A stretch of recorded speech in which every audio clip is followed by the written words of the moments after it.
G'day, g'day, g'day. Mathematical K here. Remember their initials, not a title. Keith Malumbi. A sharp back and forth game where both players had chances. Okay, I've got the white pieces in this one. Playing. I thought he was fairly strong. I welcome comments and subscribe and like. But comments on this one. What you think of the play of my young opponent, who is as yet not rated. Born in 2012, so it makes him 13. I thought he was reasonably strong. And me still at 1464, so let's come into the game. Let's change that one over to see the computer suggestions. And away we go. Okay, we're starting with the hippopotamus. Let's just race through the... That's a bit rough. I'm getting these question marks on the book moves of the hippo. That's a bit harsh. Anyway, let's keep going. And again on the book move.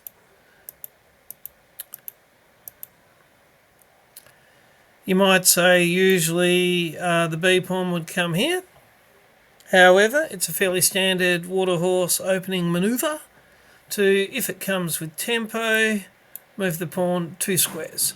And that the pawn move has to be before the fianchetto. So very much at the end of setting up our water horse. He's moved his bishop back. The final fianchetto. Okay, now this is the breather moment, where you take stock, see what you're looking at, and decide which way your water horse is going forward. Now his king has castled, so we know it's on the king side. We don't need to castle as yet. So that computer suggestion of exploding the middle before I castle my king, I don't think I agree with you, Mr. Computer. What I'm thinking is, if I can get a little bit of a pawn storm coming down on the king side, dark bishop's already aimed that way.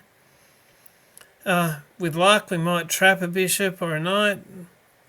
So I thought a good opening manoeuvre after the breather moment was bringing one of the knights around. And what I was thinking is...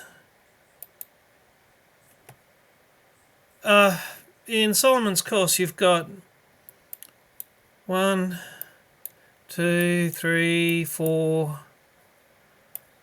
the 6 pawn manoeuvres, or you can move the knights around. And usually the knight coming around was with the idea of hassling a bishop, and that, could well be on the cards here. But in almost all of his course, and I'm sure he can correct me if I'm wrong here, it's either a 2 pawn, a 3 pawn, or a 4 pawn, or a 3 pawn the other way. But with just a single pawn in the centre there, I'm a little bit tempted to make that look, get an outpost with a knight in the middle. Anyway, so I thought I can either hassle the bishop or potentially I can get that knight into a nice outpost, and I'm thinking if he takes it, well then I end up with my hippopotamus bishop in a nice outpost there, and he'd have to move a knight and a pawn to ask it to leave, and it went to all that trouble that just come back. So that's what I was thinking. He's moved his bishop back. If I was hunting the bishop with the knight, that would still work. I'd still get that exchange. Computer's asking for the other knight to come in and help hunt it. But I was thinking, and the computer doesn't like it, but I've thrown that knight into the middle, bit of an outpost. He does take it, and now I've got a bishop nicely placed, I would think. Okay, so I've got to keep an eye on what's going on over here for some time. The idea being he takes, I take, he takes. I've got to make sure the queen has stayed at home to take back. But given that that's not the worst thing in the world, and I'd end up with the queen on that diagonal along with the bishop, I can kind of ignore that for now. So in my part of the world, what do I want to do? Let's bring another knight in. It's threatening the bishop, and I'm kind of thinking about potentially getting that knight in there, threatening in here where the bishop comes in as well. Hasn't happened yet, but certainly activating that knight, getting it towards the king. There you go. Going from a negative to a positive, actually from point 2 to point 3. The computer wants me to swap off the bishop with the knight, and that would double the pawns, but it would also give a semi-open file to that rook, which is not the thinking I had going on in my head. I thought, and I was very careful with this manoeuvre to make sure that I know that knight can't come here, and it can't come here because the queen can go there. Of course, if that would be to take a knight for free at the moment, which would be a good thing because I'd lose that pawn there and then the queen would have to come back, given everything that we're talking about over here. And I'm thinking about getting these pawns going as attacking formation. Now he's moved his knight back, and it is threatening the bishop. Computer likes moving the bishop in here to threaten the rook. I like the bishop being on that diagonal. And I've now given myself, if pawn takes, bishop can take, which would then threaten the rook, but also it would be protecting that pawn, and it doesn't open up over here on the queen side. So I quite like that move. That's got that X next to it there. Okay. So he's moved his pawn forward. So he's got two pieces coming in on this fight. I've got the two, one of which is a bishop. And it does mean that he takes, I take, he takes, I take. He takes, the queen has got rook minding duties again. Okay. Which just means the queen has to stay at home for now. Computer is liking getting that light bishop, but opening a semi-open file for that rook. Not at the top of my mind. I thought about that's a safe square for now. I do want to close it up over here on the queen side. I might find at some point in time a tempo for A4 to finish closing that up in there. But for now it's okay, and it gets rid of that's no longer a threat, the A pawn taking the B pawn and kicking all that off.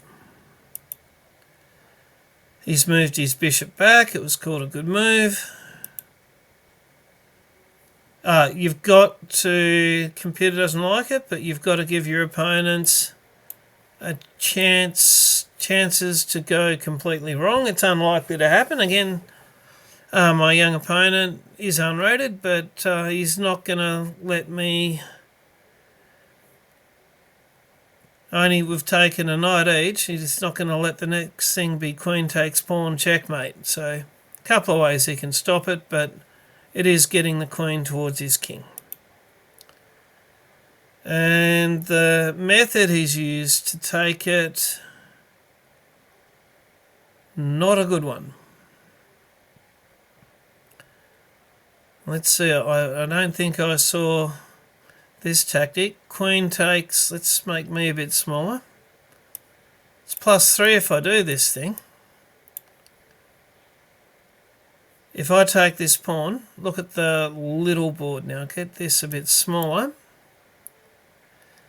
So I take that. Why does he not just take the... He does. So I'm sacking the knight. He's opened up that rook. But then I can play queen times e6 check. Rook f7. And bishop times d5. And I've got the bishop and the queen lined up on that rook. His queen has to come across.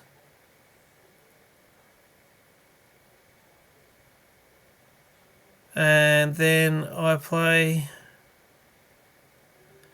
queen out of the way and I win the exchange with a bishop taking the rook. Interesting tactic. Funnily enough, remember that tactic? I charge you with this homework. Something similar may come to pass. Let's have a look. But right now, and at the time, I'm going to agree with the computer, this wasn't the best move. I mean, it's flashy, moving the knight in where the pawn can't take it, and it's covering a square where a bishop can... I was dreams of the bishop coming in and then taking his h-pawn.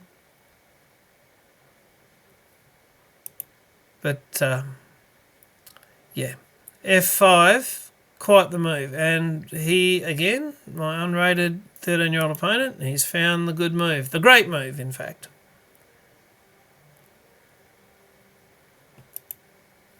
And what am I to do from here?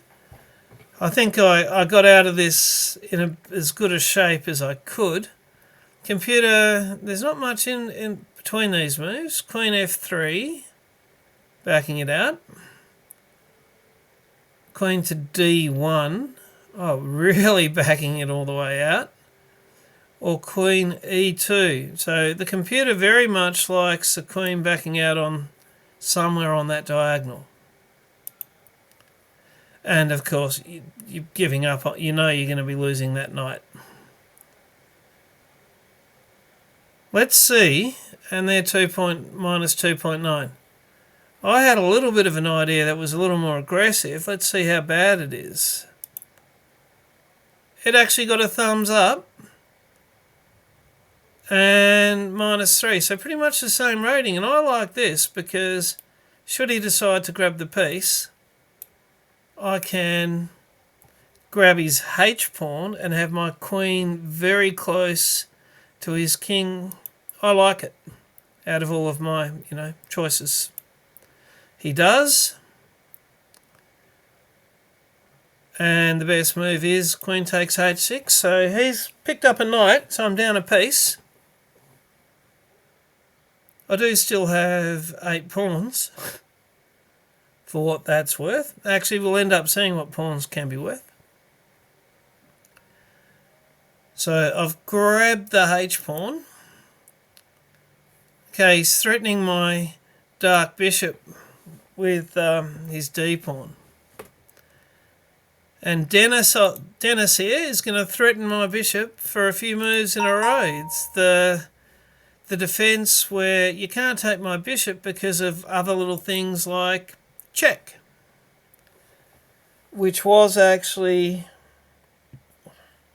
potentially a little dangerous because I've ended up with the queen and the king. For now, there is a pawn in between. But, yeah, dangerous to have your queen and your king lined up, especially lined up somewhere where a rook could come across. So that's hence the bit of a question mark there. But he's blocked the check with his rook, which wasn't really the best way of going about it, but we saw a tactic that looked a little bit like this a little bit earlier in that manoeuvre that we didn't pick up. So he can't let the queen take the rook, protected by the bishop, with only the king able to take it back. The king would be in for... it would be really going bad. So he needs to be able to take the rook, take the queen. If my queen takes his rook, he's got to be able to take back.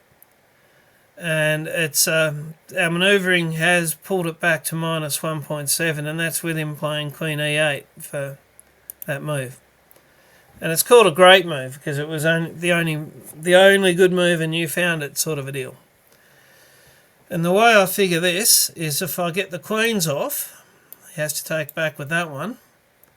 I've still got the going up the exchange, and I don't even have to waste a tempo doing it. I can do something else like moving my other bishop out of the way because that rook is still pinned to the king. So that's the little plan at this point. So queens come off. Let's save our dark bishop. That pin's still there. I'm not going to take his rook until he moves his king. Let's, make him work to lose his rook. Okay, so he's worked to lose his rook. He's moved the king. We take it. And let's take a bit of stock. Black has got 1, 2, 3, 4, 5, 6 pawns. We've got 1, 2, 3, 4, 5, 6, 7, 8. I love my people. Still got 8 pawns. So we're a couple of points up on pawns. What about pieces? We've got 5, 10, 13 points. 2 rooks and a bishop. He's only got the 1 rook, but 3, 6, 9. 9 and 5 is 14. I've only got 13, but I've got 2 more pawns, so we're actually a little +1 on material. But we need to try and make rooks matter. And also, if we can get some benefit out of all of our pawns. So I'm looking at, with this and this, even though I've got a little bit of support, I want my king out of dodge. Computer agrees. Best is castle kingside, second best is castle queenside, but get that king out of there. Third best is manually king f1. But let's go, we in fact go the best one, castle kingside. And we want to open a file and try and get our rooks through it, and then try and use the power of the rooks to pick up a minor piece if we can, and potentially maybe swap off a pair of rooks might be a good idea. We'll see. Okay, he's moved his knight in. Now at the moment, that's looking nice. A check and on the bishop. Don't want to let him do that. What's the best way of handling that? Computer likes king forward one, so the knight can't come in. The king's rusty old sword. I saw, and it was a blunder, and I'm fortunate that he didn't pick up on this tactic. It takes quite a few moves, but it does make sense that the knight can't come in, but this pawn forward starts a bit of a chain that, if you calculate it through, ends up not so good for me. But that's only the one move. He's moved his knight back to try and find another way in. We're not back to equality yet, which is funny when you looked at we're +1 on material. And we've still got 8 pawns, but we've got to reshape the battlefield to make use of what we've got.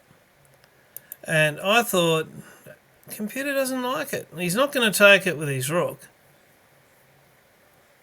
And if he takes it with the pawn, I get a discovered check, and it's keeping my pawn island relatively nice and gives me the open file with check with this rook. So probably the worst thing he could do is, and the computer likes it most for him, is f times e4. There you go. But he didn't like, that's not very human to have walked into a check that gives me the open file. He's instead got his bishop here threatening this pawn. This pawn is, I think, is that what they call a backwards pawn? It's not protected.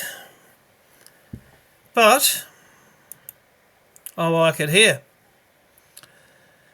If he takes this pawn, I get the check with the open file, and because it's a check, I can continue on and the f-pawn can take 2 pawns. If he takes here, I take back, it's check, and then I guess I could open that one, or I could, having got this one open, probably move the g-pawn forward one would be best. If he takes with this one, I take back. If he takes me, sorry, not like a knight. If he then takes me, he takes, I take, he takes, I take, he takes, well, he can't take actually because it's check. So that pawn's trapped and maybe the rook can come in. Most of the combos here work, I think, relatively well in my favour, and the eval, the battlefield has been reshaped. As according to Simon Williams, the pawns are the bones and the pieces are the organs when you're evaluating. And the skeleton of my 8 pawns has become a little bit more in my favour. Now, I didn't think that was the best move for him, because thinking it through, I mean, I'm not going to open the F file, I'm going to open the G file, but still, my pawns are looking strong. And I'll get the tempo with the bishop's got to move. And now, okay, so the G file is open. Instead of going 1, 2 to get a rook there with my king still in it is not as good as let's get the king out of the way so that we can bring a rook across. So, best move. Not too much has been exchanged, and we've gone from -2 or 1.5 to +2.7. And we picked up one more pawn. That's where part of it, because we're +2 on material. Okay, he's tried to grab the open file, but I'm calling that bluff. Let's take a pair of rooks off, and then you can have bishops and I'll have a rook and a bishop. And we'll see how that can work pretty soon. He wants to keep his rook, understandably, but he's almost wasted a bit of a tempo there. And interesting that the computer likes bishop there, but rook to g5 was what I saw. Let's threaten this pawn.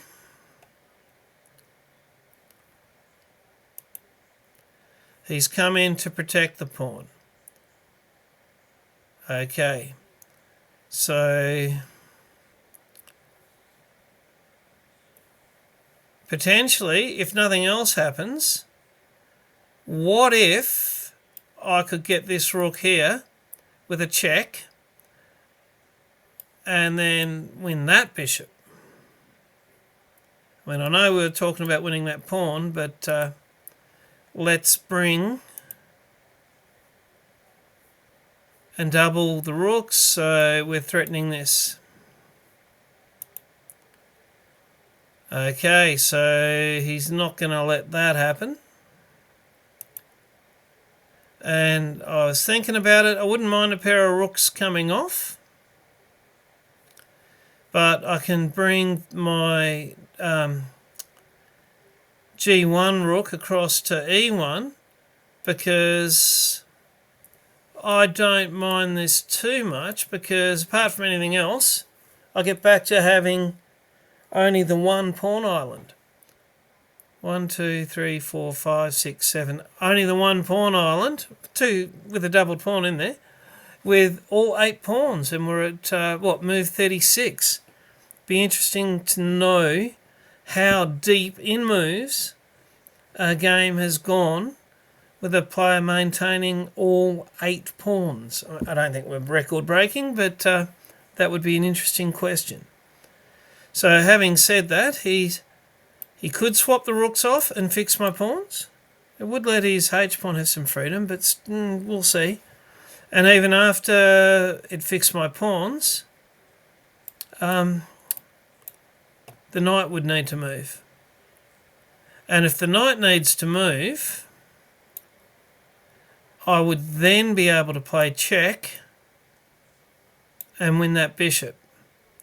So it would be a terrible mistake were he to get rid of the rooks. Now I'm wanting to play e5 to make that knight move so that I can win that pawn. Can't play it at the moment because there's a bishop. Potentially I could play pawn forward, protected by this bishop, so that this pawn, the F pawn, could protect the E pawn going forward. So he's connected his pawns over there. It got a tick. Not sure too much. I mean, it's stopping the B pawn from threatening and dislocating his bishop, but I've played it directly because the bishop can't just take the pawn because it's covered by the E rook. This bishop can get the now loose F pawn, but if it does, it's not going to move like a knight. It's saying goodbye to that knight. And then it'll be 3-on-3 instead of 3-on-4, and with me with the better pieces. So he's got to make his mind up here. Interesting that the computer likes rook takes, because if rook takes, I take, the knight's got to move somewhere. Surely I'll win the bishop. But anyway, let's see.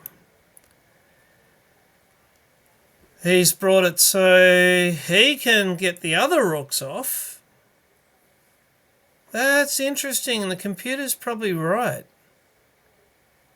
I mean, E times F6, which is what I played, is like within 0.1.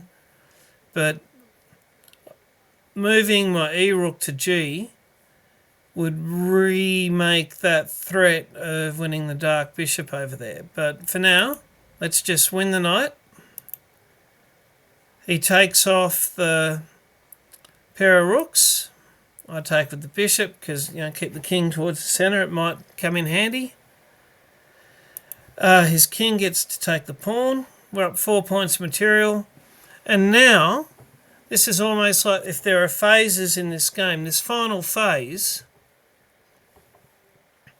very much had me thinking about how do you beat two bishops with a rook and a bishop. And it got me thinking, my rook and my bishop can both attack one of his minor pieces. His other minor piece cannot help defend it.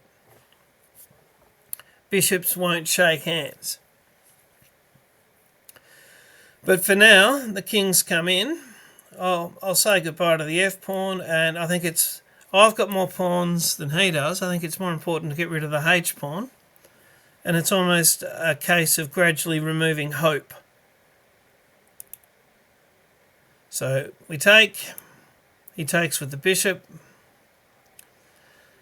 And the way I'm looking at this, how do I, and the computer is thinking something like that. Vaguely.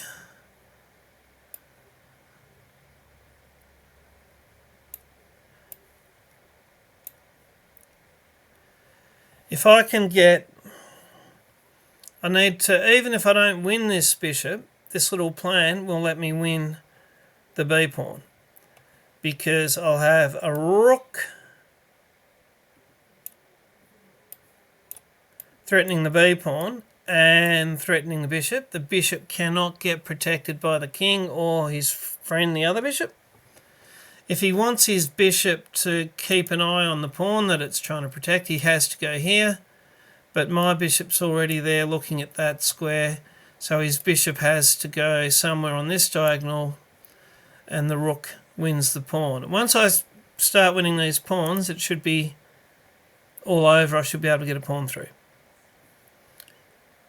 So let's go. We're starting to activate our dark bishop. He's, nice human move, threatening my rook, but I actually wanted my rook there as part of my little plan, and it comes with a check, with tempo. King moves. So I've got the bishop. Bishop is covering. And the next part of the plan is rook here. Credit to my unrated opponent. I'm sure his rating is going to be reasonable when he gets it in. He's joined the club recently. He's got to play enough games for it to happen. Stops my rook from being planted here. So, I can't quite go with the plan that we've got. Oh, and also the other thing that does is threaten my B pawn. So moving the A pawn forward. Okay, ball's in his court. And he'd played so well in this fight here.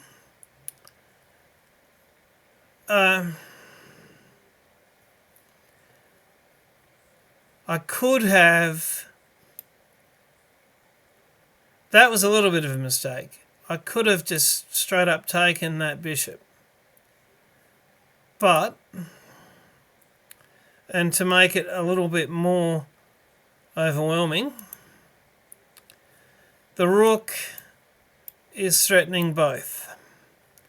You can't move one to protect the other. The rook's got one of them on ice. He takes. It would be a mistake to take this one initially, because he could then move his light bishop and he'd still have a piece and some hope. But if I take this with check, he moves the king. Right, I've got a rook, he's got no pieces. It's 6, soon to be 5, but 5 pawns versus 4 pawns. And it's at this point that he's shaken my hand. And you can see mate and 10, mate and 9. It's just going to be a matter of mopping up probably just the B pawn and getting that pawn through. Cutting his king off with the rook. Having taken that pawn, cut the king's path off with my rook and get that through for a queen, and then ladder mate. It mightn't be the fastest, but that will work from there. So if we have a quick look at the review and go to the highlights, there were a few slightly uncomfortable moments. But played at 80% to 70%. And with the hippo, opening accuracy 93 to 89, so good to have outplayed the opening. 72 versus 57, it was a pretty complicated middle game.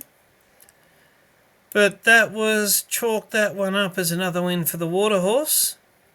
I think it was round 4 of the Charity Cup at the Canberra Chess Club. And I will see you guys all next time.